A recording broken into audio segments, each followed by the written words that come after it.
So I did meet Abraxas one time in a lucid dream, and it was unexpected. I didn't call Abraxas or anything like that.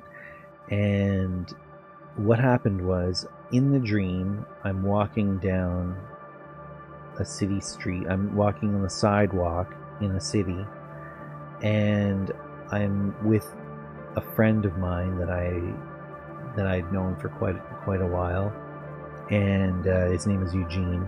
Anyways, I'm there with Eugene. We're walking down the sidewalk, and I know that it's a dream, but I'm just kind of going along. I'm not actively changing anything or any of that. I'm just kind of seeing how it goes. Sometimes I'll do that when I become lucid in a dream.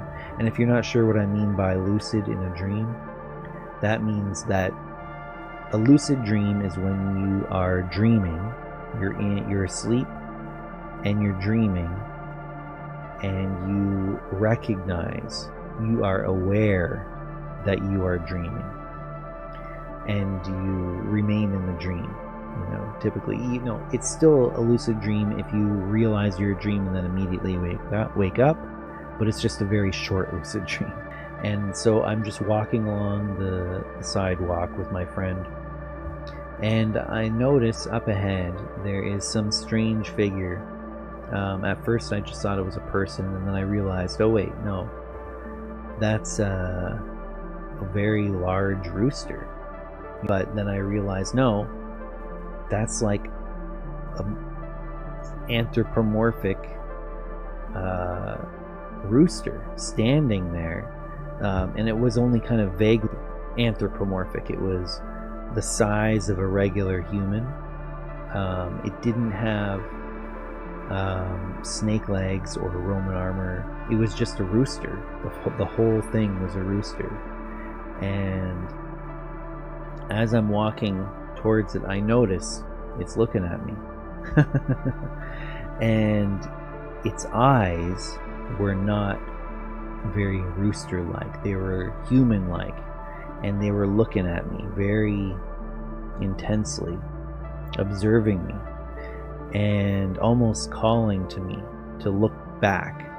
And so I'm maintaining eye contact with this man-sized rooster, and as I'm getting almost up to the rooster, because it was just standing there kind of on the side of the sidewalk, I realized, oh, this is Abraxas.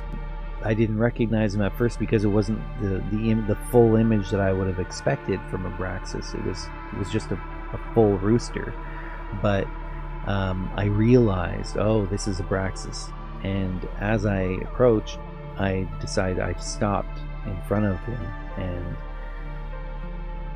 and I was at a loss of what to say. And so what I did is I decided I'll introduce my friend. And I said to Eugene, Eugene, this is Abraxas. Abraxas, this is Eugene. And my friend Eugene said, oh, hello. And you could tell he was feeling a little bit awkward, but he was just polite, and he went with it too, right? In the dream character, who was my friend Eugene. and I just stood there, not talking, and just kind of sharing eye contact with Abraxas, and just being comfortable in his presence. And then I woke up in that state, and I thought, wow, that was odd but very cool, and I was pretty excited and jazzed up about it. And I never forgot it. I wrote it down in my dream journal, and but I would have remembered it anyways because it was so exciting to me.